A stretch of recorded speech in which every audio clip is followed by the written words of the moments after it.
Well guys, this is huge. This is like first time ever huge. Just about an hour ago, we got a huge new piece of info about COD 2020. That's right, next year's Call of Duty.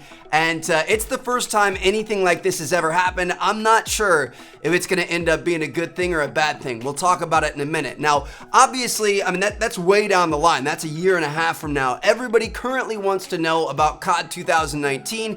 Is it going to be Modern Warfare 4? Is it going to come with Modern Warfare 2 Remastered? All this other stuff. And so far, not a lot of intel on that. I mean, all the leaks and the rumors and stuff kind of point towards it being Modern Warfare 4. That's personally what I expect it to be. There have been some rumors that some YouTubers have been getting invites out to LA for what should be a capture event. I'm not sure what's going on. I personally didn't get an invite, but hopefully we get some gameplay and get some sort of an announcement for that soon. But like I said, we are not talking about that. We are talking about the 2020 Call of Duty. So here's the Kotaku article right here. So you guys can see sources say that Call of Duty 2020 is an upheaval as Treyarch takes over and plans Black Ops 5. This is insane. We've never seen this before. So Treyarch has replaced Sledgehammer Games in the dev cycle. You guys know back in the day, we used to have IW and Treyarch that were trading off every year for quite a few years. And then Sledgehammer came in. It became a 3 dev cycle. Well, now apparently, whatever game they were planning there that Sledgehammer and Raven were working on together, apparently it was a mess. Let me find it in here. Oh, it's right here at the bottom of the article. So it says, one primary reason behind this Call of Duty upheaval, according to 2 people familiar with the happenings at Activision, is the tension between Sledgehammer and Raven, whose staff are said to have argued frequently during the past year of development on COD 2020, and 2 people said that it was described as a mess. Oh my goodness, dude. So they have been working on COD 2020 for a year. At this point, they decided this is a mess. We're going to scrap everything and we're going to put Treyarch in charge. Now, Sledgehammer and Raven are still going to be involved. So you guys can see here, Treyarch will take creative leadership on this new Black Ops while Raven and Sledgehammer will serve as support studios for the game. So, I mean, that's a good thing. Like, these are working people. These are game developers. You don't want to see anybody lose their jobs or a studio go defunct or anything like that. Like, it's good they're still going to be involved. And I personally think that Raven and Sledgehammer have made some great games in the past, but I don't know, this is interesting. It says they're going to be transforming the work they've done on their own single-player story mode into a campaign for Black Ops 5, which will be set during the Cold War. So it sounds like we are going to be going back to the roots, back to kind of like the Cold War, Black Ops 1 type era.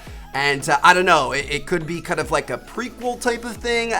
I'm not sure what's going to go on there. I'm not sure if it's going to be in the same universe. It could just be set in the Cold War and take place with an entirely new cast of characters and not be related at all. But I don't know, dude. This is interesting. It will likely be a cross-gen game to coincide with the launch of the PlayStation and Xbox next-gen consoles.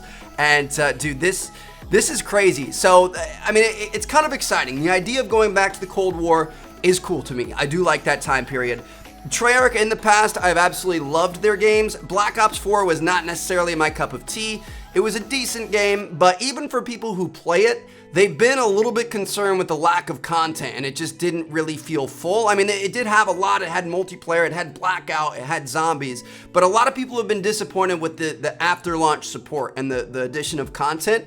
So a lot of people are wondering, is this why Treyarch has not been supporting Black Ops 4 as much as they had in the past? Is this why it seems like they've kind of left this out in the dark because they got this call and they're all hands on deck working on COD 2020? That could definitely be the case. And the other kind of, question here is like, how long ago did they get that call? Because they had 3 years to work on Black Ops 4.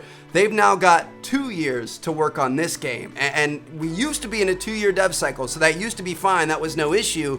But at the same time, I mean, now that they're used to 3, is it going to be all hands on deck? Is it going to be like crazy hours? And I'm sure it's going to be really stressful for the devs and stuff, which you hate to see that. But I don't know. It should be interesting. Like I could definitely see a Cold War game led by Treyarch, supported by SHG and Raven, be insane and be one of the best games ever.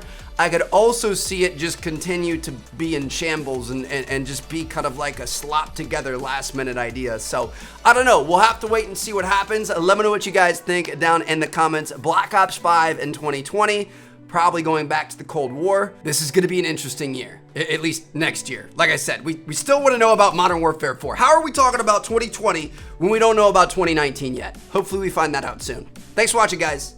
Peace out.